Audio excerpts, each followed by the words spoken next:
Hello, everyone. Good evening.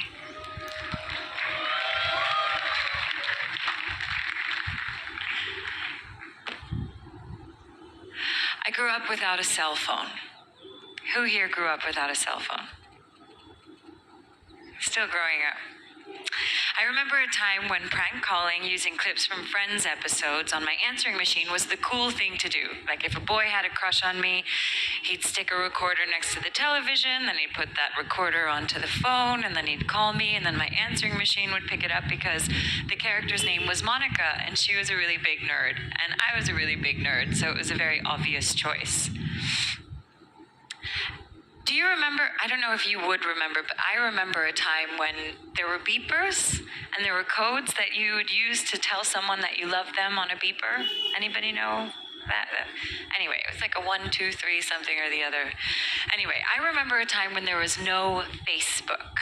I'm one of the last generations to know a world like that. I don't know much about technology. I know a lot of you do, so excuse me for not being as intelligent as all of you, but I do know things about people, about human interaction, and about communication.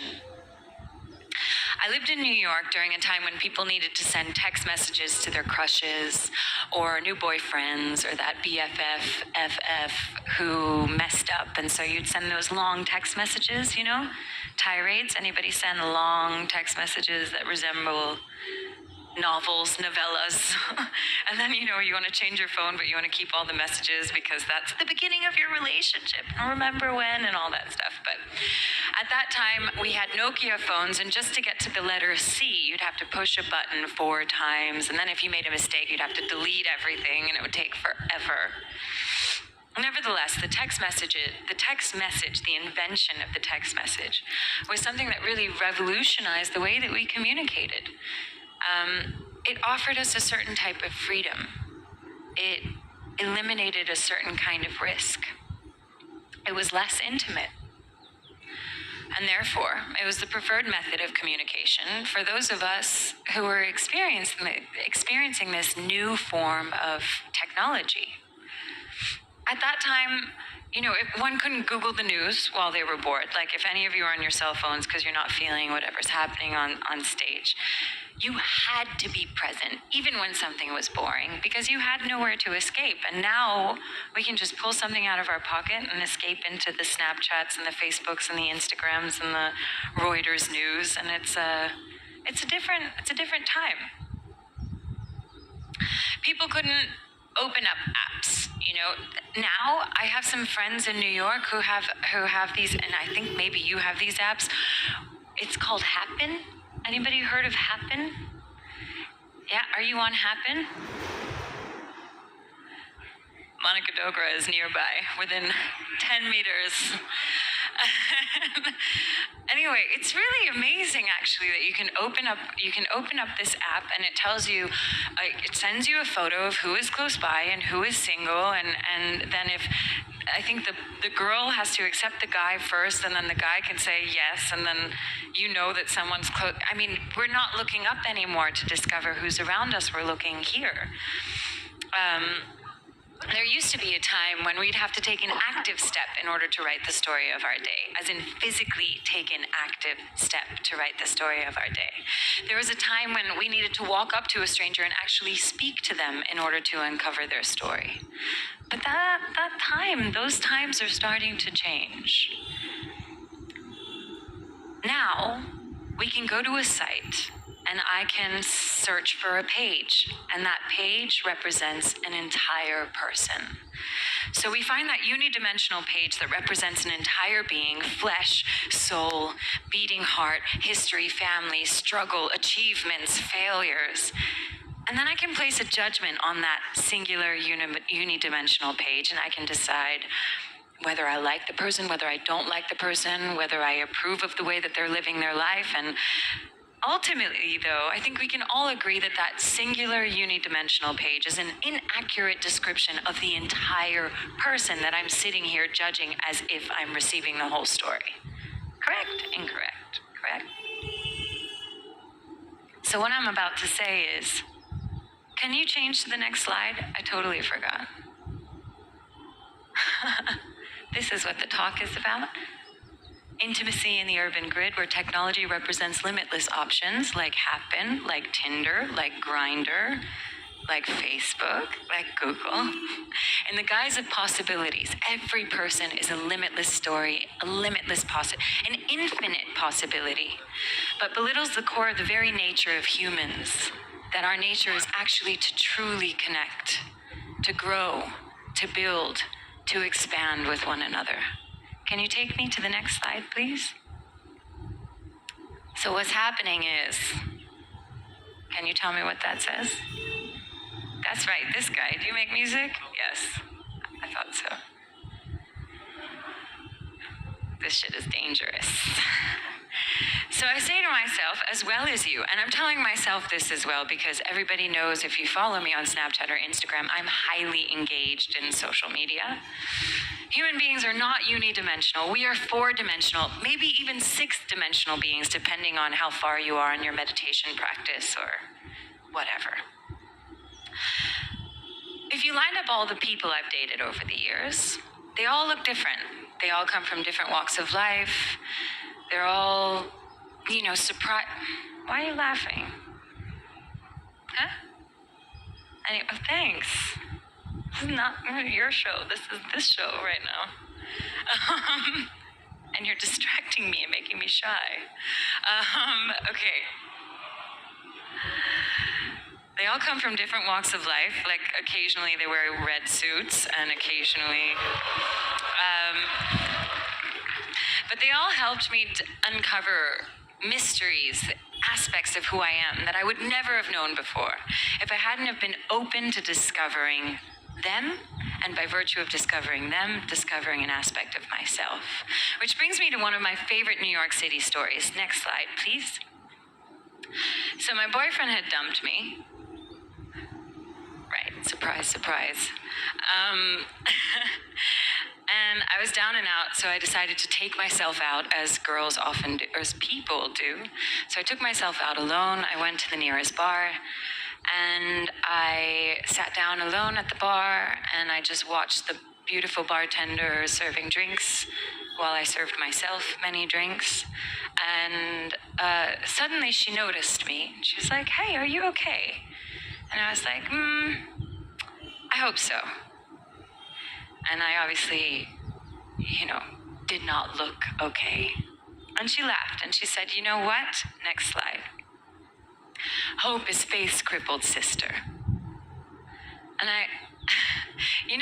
those moments when you look at a perfect stranger in the eye and it's like laser beams entering into you. She was entering into me and telling me something I really needed to hear. If hope is faith's crippled sister, what does that mean? That means that hope is uncertain. Faith is certain. Faith knows that you'll be okay. And then she grabbed me by my collar and she whispered into my ear in this really loud bar. Next slide, please. "I think you really need to hear this," she said. "After a while, you learn the subtle difference between holding a hand and chaining a soul. And you learn that love doesn't mean leaning and company doesn't always mean security. And you begin to learn that kisses aren't contracts and presents aren't promises. And you begin to accept your defeats with your head up and your eyes ahead, with the grace of a woman, not the grief of a child. And you learn to build your roads on today because tomorrow's ground is too uncertain for plans. And futures have a way of falling down in mid-flight.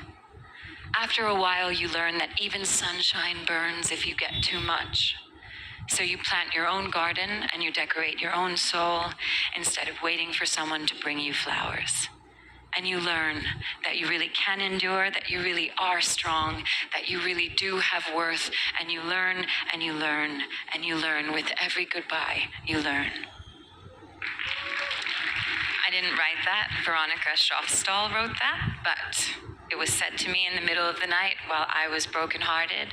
And this tiny conversation at 3:30 a.m. when I was 21 became a moment that changed me forever. This stranger became a spark of light in an otherwise very dim tunnel that I was racing down. All because in that moment she was open, I was open.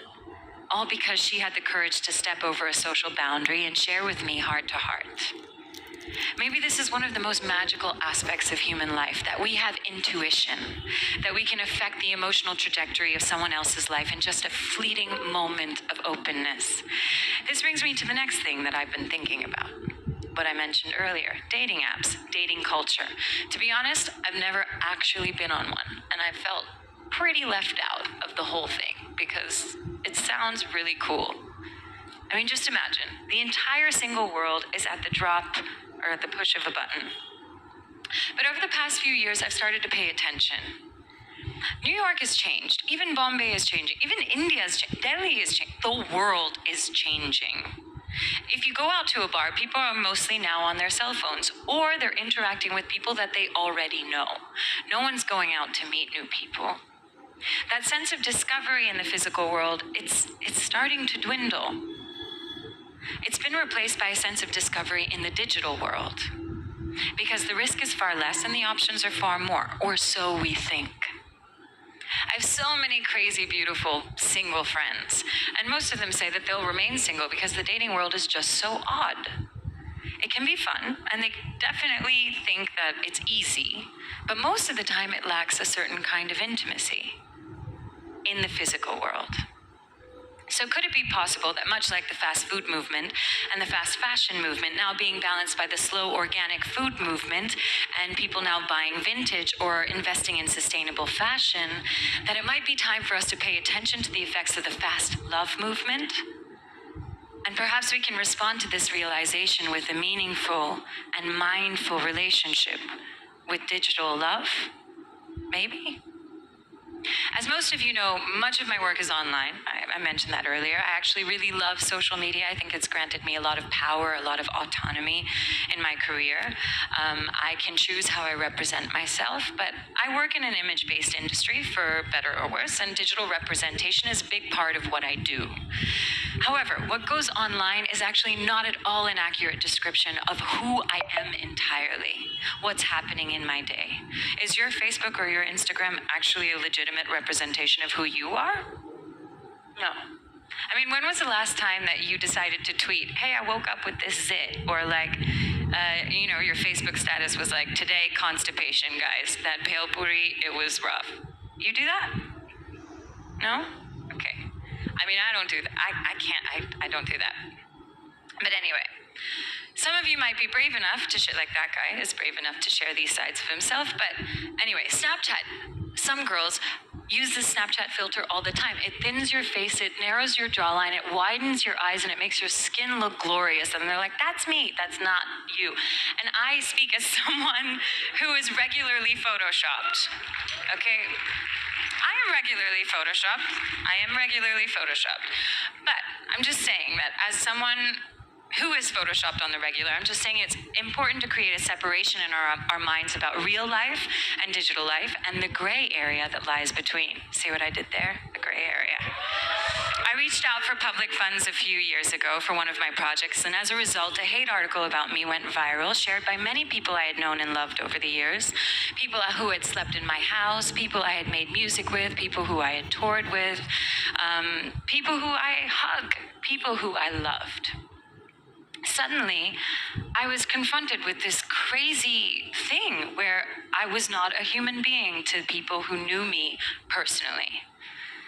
So suddenly my digital self was being torn apart by millions of people in India, fueled by hundreds of people I considered friends, people who could have just picked up the phone and called me, people who could have just looked me in my eyes and spoken to me.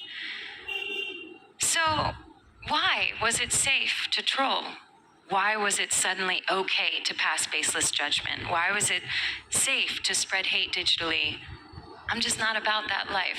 So I decided that at this point in time, I would look at some of you and place baseless judgment on you, totally inappropriate, based on nothing but superficial aspects of whatever I see, because that's what happens to me all the time. You're tall, so you must get lots of ladies, which means that you're never actually gonna get married and you probably are not loyal. And you wear a red jacket and you talk whenever I'm on stage, so that means that you're attention hungry, which probably means that, I don't know, you're always just gonna be looking for attention, and not true. you who are clapping, you are heartless people. You are not very kind to one another. I've decided DTU is a very unkind environment. It's just silly. It's not real. It's not real. You know what? You're beautiful. Thank you for speaking up. You're a very handsome boy. I didn't acknowledge any women. You are lovely. All the women are also lovely. It's not, all I'm trying to get at is we're sitting here looking at unidimensional pages, passing entire judgments, swiping left, right, yes, no, I could date him, I couldn't date her, no thank you. What is happening? It's absurd. This talk is about how quick we are to do these things when human beings are energy and vibration. I'm telling you, if you haven't allowed yourself to feel attraction and lift off of someone who didn't fit into the rubric of what you think you like and what you think you want, then you truly have not lived. You truly have not. This talk is about the effects of what those rash decisions have on our lives and ways we can become more mindful about this beautiful gift of living during a technological renaissance. Androids have not taken over the planet yet. There is still time. This is the gray area where we can create change. Animators and scientists and the likes have yet to be able to completely digitize or roboticize, it's okay, I don't need it, roboticize human beings, because human beings are actually too complex. Have you ever seen an animation of a human? Instantly we know it isn't real, because we've been studying one another's faces out of our mother's wombs. The second we see an android, a robot, a digitized human, anybody saw Star Wars? That bit really bothered me. It really bothered me. He really didn't look real, you know? Because that's what it is. Human nature is fluid. We diversify, we're ever changing, we're unpredictable. We have to be experienced moment to moment, and suddenly we're something new. The human spirit cannot be replicated.